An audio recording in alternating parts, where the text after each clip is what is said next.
Henry from Adventure Air here. We're here with Jeremy, world famous Jeremy, and he's done his long cross country and he's about to go do his check ride with the FAA. We have Brandon Winters from Salt Lake City, who's our DPE or one of our DPEs coming down here. And how you feeling about it, Jeremy? Feel like you're ready? Yeah, it's been a sprint, but yeah. I think I'm good to go. All right, we're probably not going to film inside Jeremy's check ride because the FAA doesn't like that. But I feel that Jeremy is ready, and we've kind of pushed him through this last section kind of quickly, getting all of his solo hours in. But he's got all the requirements now for his sport pilot license, so the check ride is the last thing to go. Yep. So let's go do it. Woo! Hey. Pass. Woo! 35! Woo! Oh my God! Good job, buddy. Thank you. Thank you. Are you super happy? I am really happy.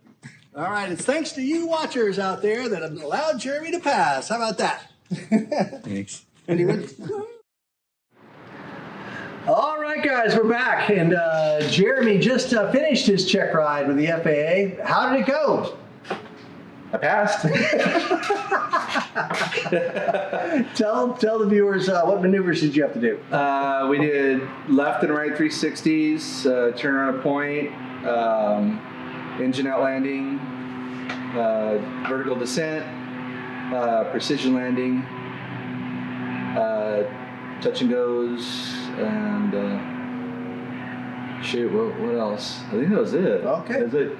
Yeah, it was, mentally stressful. Actually, the DP that we have, can we say who he is? Brandon, very laid back, very relaxed, tries to put you at ease so you're not stressed out. He already knows that you're stressed out as it is. But very easygoing and understanding as far as doing stuff, and made it, I guess my biggest enemy was me. I was psyching myself out the whole time. But and then before you went and did the check ride, you did your oral presentation, right? Yeah. How was the oral for you? the oral was okay. The stuff that I studied, he didn't ask.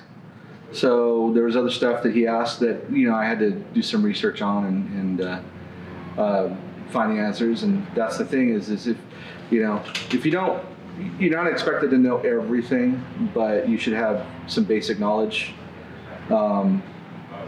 So the stuff that I didn't know, I was allowed to look up and confirm and stuff like that. So yeah, the FAA knows on these check rides, you're not going to memorize everything. Like the FAR AIM books and all that, you're not going to know every single thing in them, but you need to know where to find it or how to look it up. The only person that has that book memorized is our instructor, Pete. He's got the book memorized. yes, yes, he is a numbers man. Yeah, but that's great. But so we're all super proud of Jeremy for passing his oral and his check ride. And so here he sits, a licensed FAA pilot. Insert new license here. All right, so keep with us. Next time we're going to cover some new topics. I'm going to talk about some differences between gyroplanes and helicopters in cost and operation. That's a video that's coming up. And I'm also going to go back and do a very basic video on what is a gyroplane for new viewers that just have no clue what they are. But congratulations again, buddy. Thank you. Yeah. And until next time, we will see ya.